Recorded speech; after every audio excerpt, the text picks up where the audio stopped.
Добрый вечер, уважаемые радиослушатели. В эфире передача «Якут сегодня», рубрика о музыке и музыкантах. И сегодня в гостях нашей студии гость нашей республики, преподаватель Якутского колледжа культуры и искусств имени Аграфены Дмитриевны Макаровой Эркул Чулунов. Добрый вечер. Здравствуйте.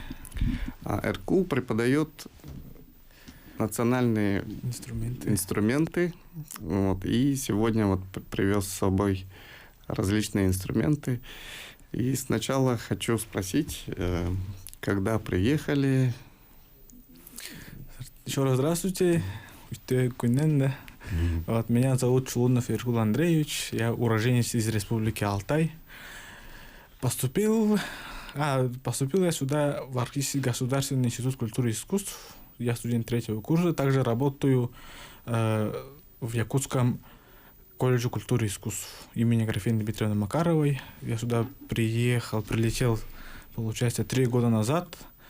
И начал, так сказать, свою деятельность, учить людей горловому пению, делиться своими знаниями и преподавать в колледже культуры и искусств национальные инструменты, такие как рымпа, куйпсюр, таңсыр и шумовые инструменты.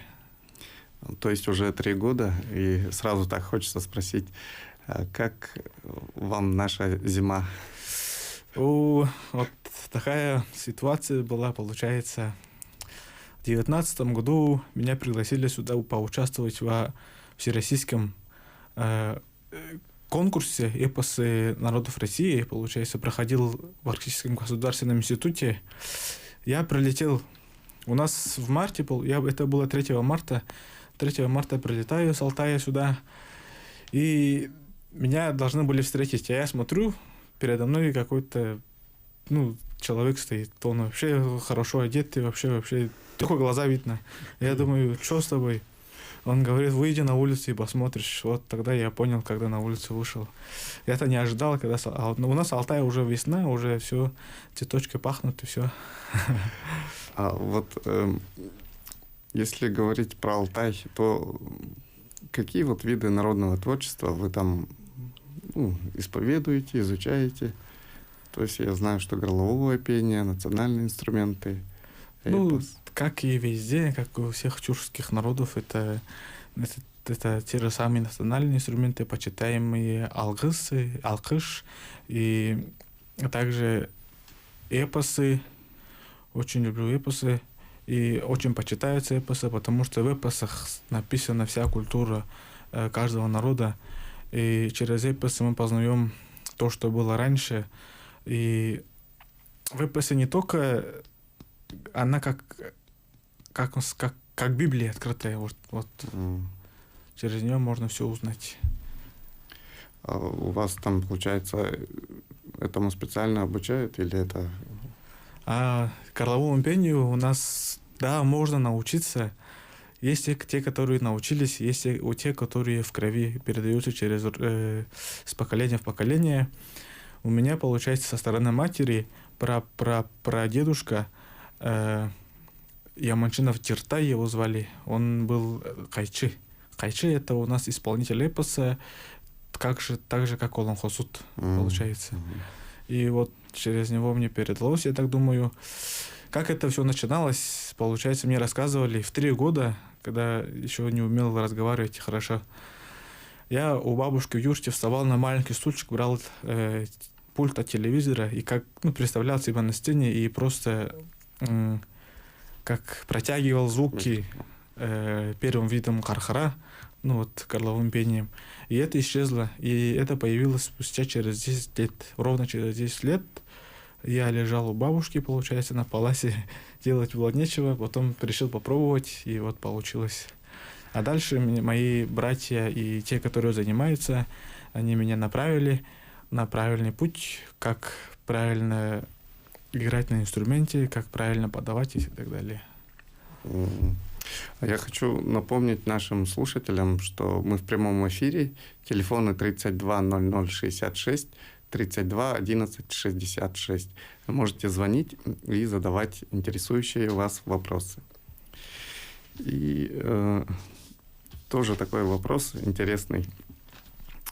Насколько отличается или есть, наоборот, какие-то много общности с якутской культурой, с якутским народным творчеством? Да, вот об общностях, да, есть у нас некие вот в обрядовой части некоторые, вот у вас салама, да, если не ошибаюсь, у нас тялама, это белые ленточки, которые завязываются на перевалах, которые почитаются. Ну, и также, ну, язычники же вера, это вера в окружающую среду, вера в природу, вера в горы, вера в реки и так далее.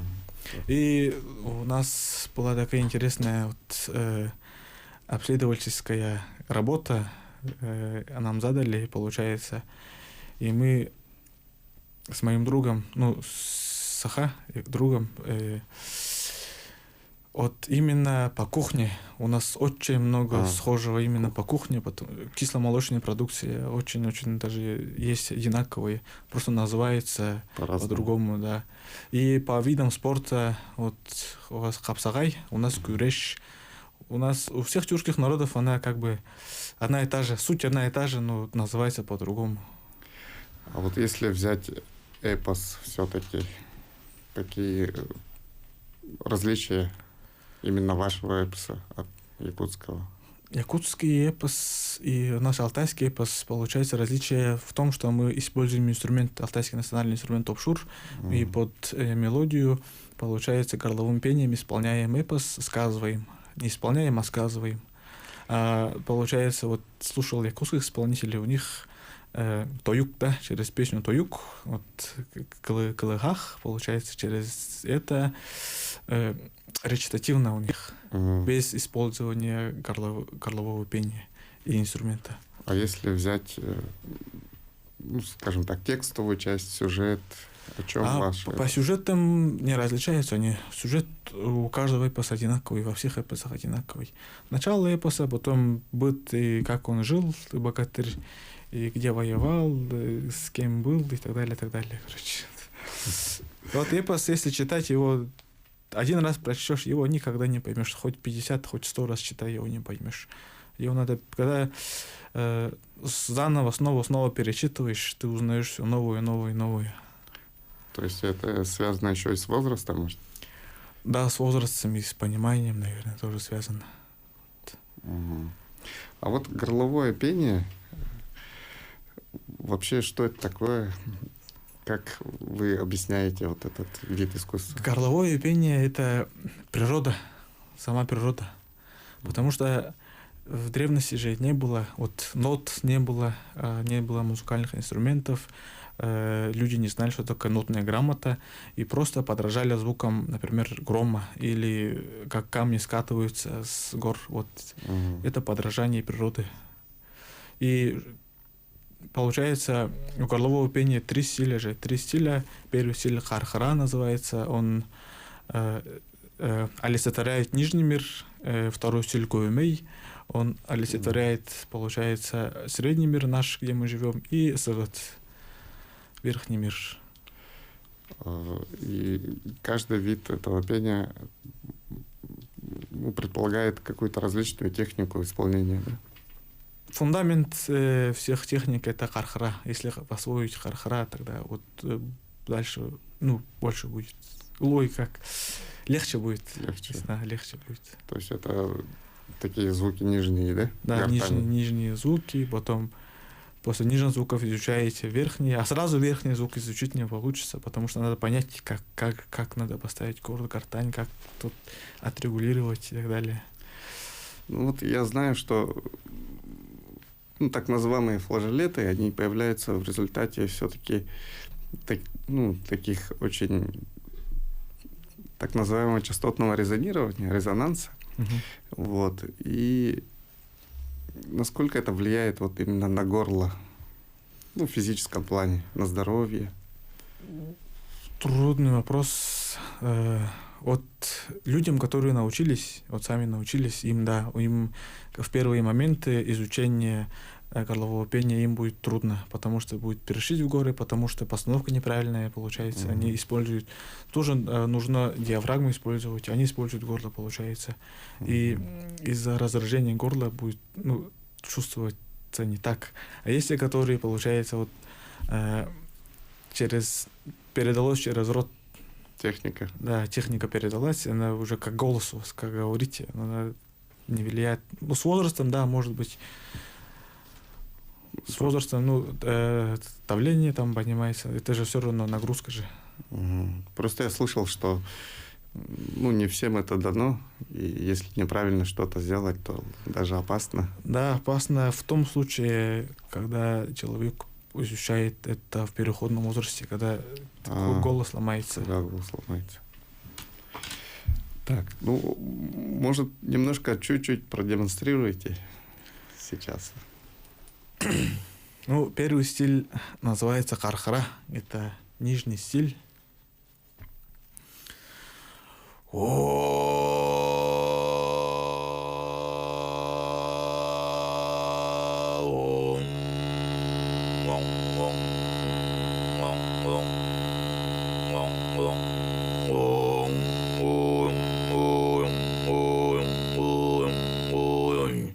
Это первый стиль был. Второй стиль называется кархара. Ой, көмей. Көмей.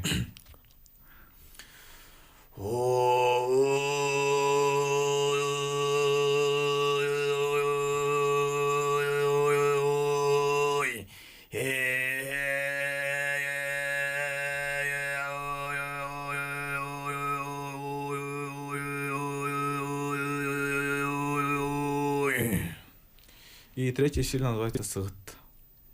Это верхний стиль.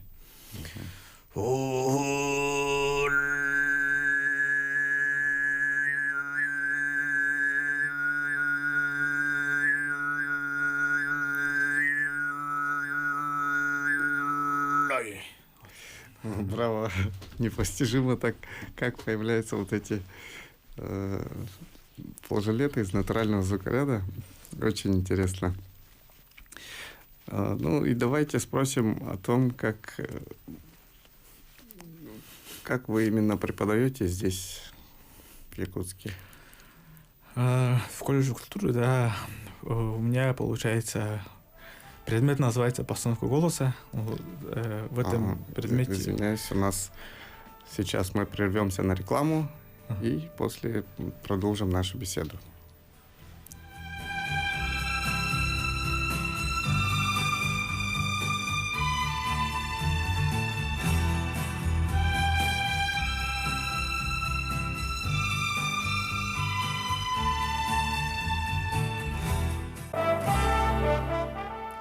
Мы продолжаем общаться с нашим гостем из Алтая. Напоминаю, что телефоны в студии 32 00 66, 32 11 66. Мы в прямом эфире. В гостях у нас Эркул Чулунов, исполнитель алтайского эпоса. Исполнитель на музыкальных инструментах.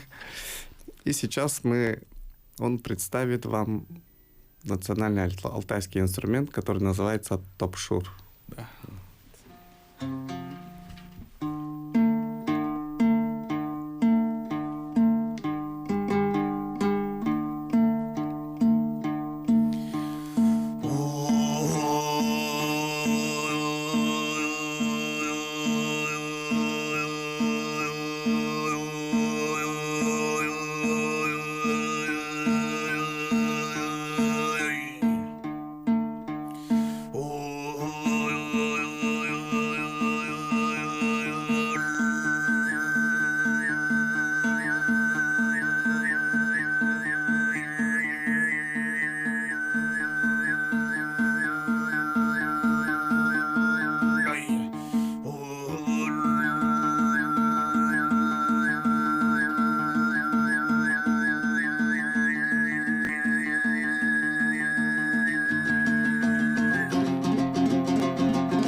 Kır birisini kalığı bibireyin tuğları Mezini birisini hudayım Eylemez eylem balatında Bezen namır balatında Heydeli kük etkence Gidinde baza yola balasın Hop kuru yop kuru Yop kuru yop tenne Hop kuru yop kuru Yop kuru yop tenne Hüle yanımında bulasın Hüdü canımında bulasın Aşu yanımında bulasın Alu yanımında bulasın Altay yerim aşu berisin Ağını suğun geçü berisin Yol yoruğum açık buldun Yobu çıras buldun O kuru yok kuru Yok kuru yok dene O kuru yok kuru Yok kuru yok dene. Браво. Здорово. Вообще, инструмент называется тапшур, и я так понял, что эти инструменты, ну, имеют более такой аккомпанирующий характер для певца, да? Да. Или я ошибаюсь? Да, вот вроде бы две струны, да, но на этом инструменте также можно играть и классические произведения, вот можно все играть. Вот. Это он также ладовый, вот в старину был он более такой толстый, обтянутая кожей, и вот конские эти струны были из конского хвоста, и ну звучание было другим. Да, более глухим, и нот не было. А сейчас уже тут все можно по нотам, есть также оркестровые партитуры есть, можно играть по нотам. А история инструмента какова? Ну, вот, да, вот это алтайский национальный инструмент топшур. Это самый священный инструмент у алтайцев. Он должен висеть у каждого кайчи, у каждого исполнителя, у каждого молодого борца дома на самом почитаемом месте. И он утром встает и пропевает алгыс, получается, благословление. А легенда этого инструмента такова, что есть у нас на Алтае урочище Хатудярык, называется Телецкое, где Телецкое озеро. Там есть две горы. А между двумя горами там течет река Чалушман. И два богатыря строили через эту реку мост. Они соревновались, у кого будет красивее мост. И неожиданно, получается, вот в лесу на камнях они услышали, что женский голос и какой-то инструмент поет. И они подкрались, получается, тихонько и испугнули. А это был дух, получается. Дух этого инструмента оставил отпечаток на камне, и из этого камня, получается, из этого отпечатка уже сделали инструмент. И очень интересно. То есть изначально на нем играла девушка? Изначально девушка играла, а вот вообще на этом инструменте запрещают девушкам играть. Вот. Запрещают. А изначально вообще по легенде девушка играла. А почему женщинам нельзя играть? Ну, это более мужской инструмент, как у нас говорят. То, что эпос читается под него, именно связан с миром духов, с миром богатырей. И как бы у нас женщинам много чего нельзя, получается. А, то есть это у вас вообще в Алтае? Да, вообще в Алтае. Или везде, наверное, не знаю. Да, интересно. А горловым пением тоже им нельзя заниматься, да? Ну, сейчас во дворе какой век. Да, вот у нас есть те, которые поют горловым пением, исполняют. Сейчас уже все без разбора играют на этом инструменте. Как классический инструмент стал. Ну, а вообще трудно освоить или насколько вот выразительные возможности инструмента бывают? Это, получается, вот тансыр же у вас есть, вот якутский национальный инструмент, то же самое. То же самое. Просто гриф подлиннее, сам инструмент побольше, и строй такой же, а различий нет. А вот давайте тогда сразу перейдем к следующему инструменту, немножко расскажете. Этот инструмент струнно-смычковый, инструмент, который называется икили. Икикылф. А, понятно. Две струны. Две струны. Ну, просто вот рассказать об инструменте можете? Этот инструмент называется икили, икихыл, тоже алтайский национальный инструмент. Как и у всех тюркоязычных людей, он есть, получается. Вот у вас крымпа, у многих других народов он, у хакасов называется их, у тувинцев игиль, у монголов маринхур, да. А суть-то это то же самое. Вот.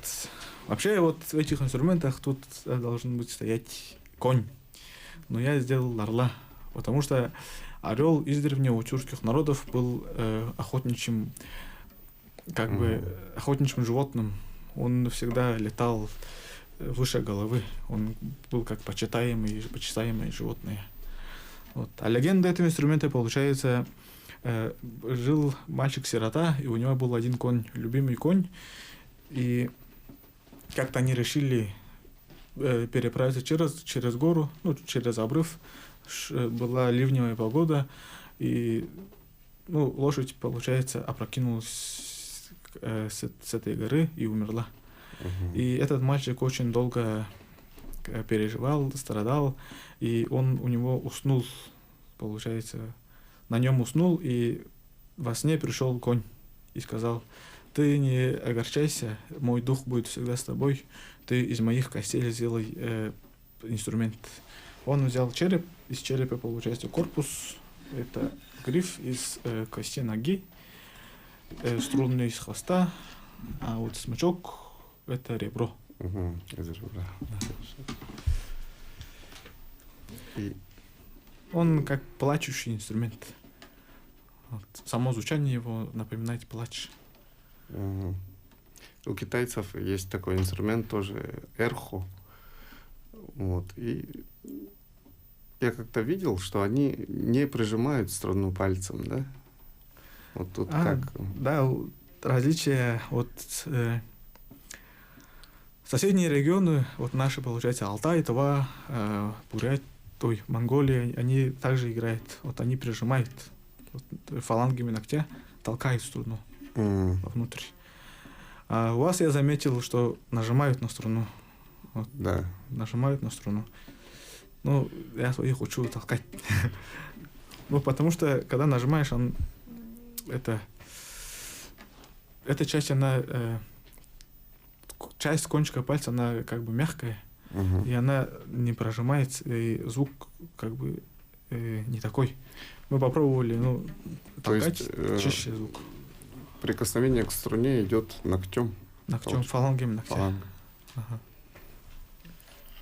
И струна звучит. Струна звучит. Так интересно. Мне кажется, сейчас я вообще поменяю свое мнение о происхождении струнно-смычковых инструментов.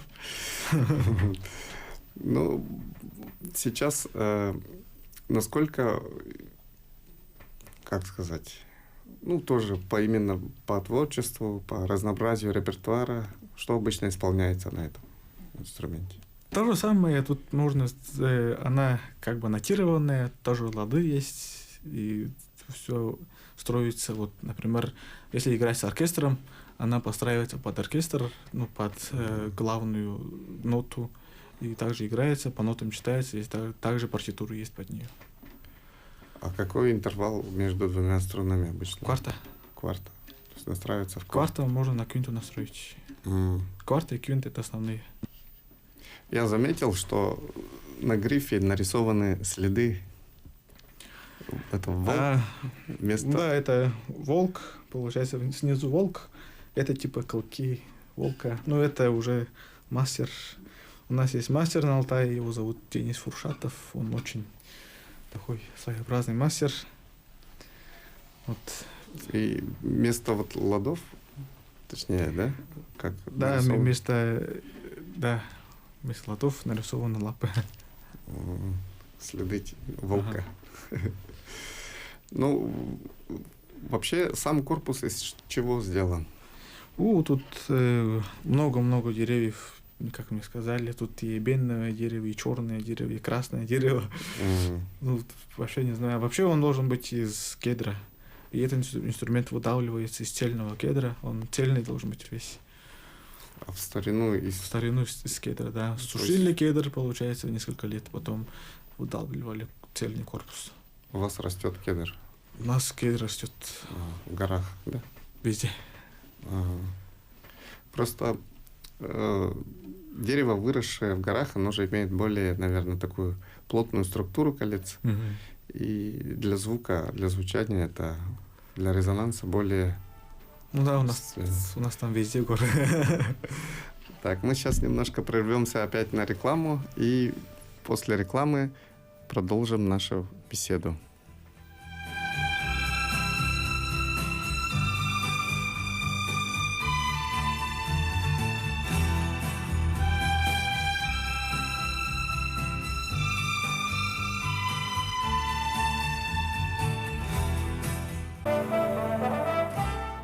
Итак, уважаемые слушатели, мы продолжаем знакомиться с музыкальным искусством, творчеством Алтая.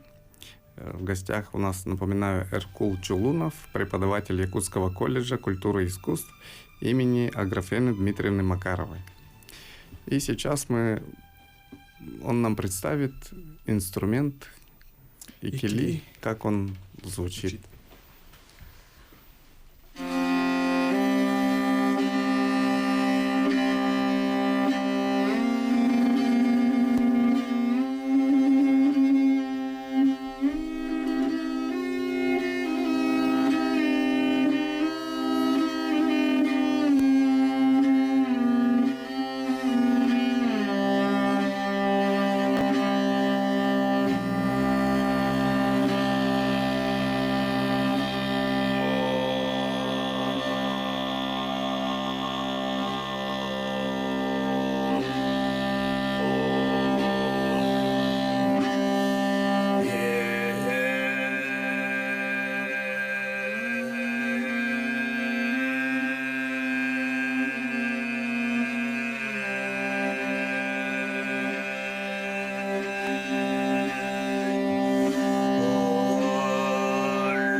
Çörçegin başlasın Ulu Han'ın yerinde Kay kuşun yayılsın Ömey haim çöyülese Kökülün yayılar Kırala kayılazam Kırlarga kır koşular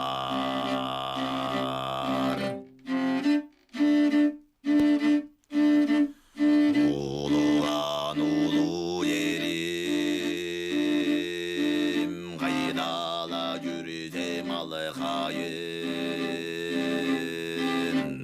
Hayt hanım Mendey bolasın Uluğa namır dursun Вон, вон, вон, вон, вон, вон, вон, вон, вон, вон, вон. Спасибо. Вот у нас в Якутии таким самым известным инструментом является хомус, то есть инструмент из железа. Вот какой аналог есть у вас? У нас тоже есть инструмент комус. Он у тоже нас, комус называется более маленький и более звучание более глухое. Ну, разные тоже есть, как и здесь. Она тоже используется в оркестрах, в ансамблях, везде. Вообще варганы есть почти у каждого народа. Каждого народа. Да. И вот, на ваш взгляд, какой самый звучный, скажем так, инструмент? Самый звучный я преклоняюсь вот как сказать, родина хомуса, могу сказать, это Якутия. Тут самые виртуозные люди, тот, которых я слышал. Вообще. Вообще в мире. А бывают вот какие-то коллаборации с местными музыкантами? Да, коллаборации с местными музыкантами много раз делали и до сих пор делаем. И как только сюда прилетел, так и начали коллаборировать с инструментами. Даже сколько? 3-4 концерта дали, по-моему. А где у вас обычно проходит концерт? Первый концерт был Чочур Муран. Чочур Чочур Муран. Там внизу есть ресторан, по-моему. Там в большом зале был. Второй концерт был... Счастье есть тоже ресторан, по-моему. Там был. И вообще вот насколько это интересно? Что было бы тебе интереснее, вот, например, попробовать еще дальше? Коллаборацию, да, мыслей очень много. И хочется делать, охота найти людей. Если вы такого же мнения, пишите. Будем коллаборировать вместе, играть. Вот. Эти инструменты очень хорошо сочетаются со всеми инструментами. Можно сочинить хит, я думаю. Вот. У нас в эфире звонок. Наушник один. Здравствуйте. Алло, здравствуйте. Здравствуйте. Добрый вечер и с Новым годом. Добрый вечер. Спасибо, вас также. Я вот не запомнила, как зовут артиста, но я хочу узнать, где вы учились и как называется ваша профессия, там все такое. Желаю вам успехов, удачи. Спасибо, что пришли в нашу передачу. Спасибо. Спасибо большое. Получается, в школе, я закончил музыкальную детскую школу по классу баян. Я баянист. 4 года учился в музыкальной школе, потом после музыкальной школы поступил в Абакан. Республика Хакасия, город Абакан, там музыкальный колледж по профилю баян. И там же параллельно изучал эти инструменты. Я вообще хотел только на этом инструменте научиться играть. И мне сказали, получается, иди на баян. Если ты баян научишься играть, то будешь играть на всех инструментах. Я не поверил, но это оказалось правда. Баян — это такой инструмент, там одна рука есть сюда, идет, другая сюда, получается. Ну, это маленький орган, да, по сути. В национальном оркестре хакасском играл, в национальном оркестре, в русском народном оркестре играл. Сидел на дамбре, балалайке, глёки, ксилофон, контрабас, и где только не сидел. И моя профессия как преподаватель, концертмейстер, баянист. Вот. То есть то, что прописано в дипломе? Да, то, что прописано в дипломе. Потом сюда поступил, получается. После этого я работал в музыкальной школе, год работал. Потом, с детьми, да, вот я сам молодой, с детьми как-то трудно было, там маленькие дети, и такой больше них баян, на них ставящий, учить трудно было. Потом мне предложили работу в районном центре, в Онгудайском, там Дом культуры, я был художественным руководителем. И вот нужна была высшее образование, и я поступил сюда. То есть ты сейчас учишься также в Арктическом государственном институте культуры и искусств.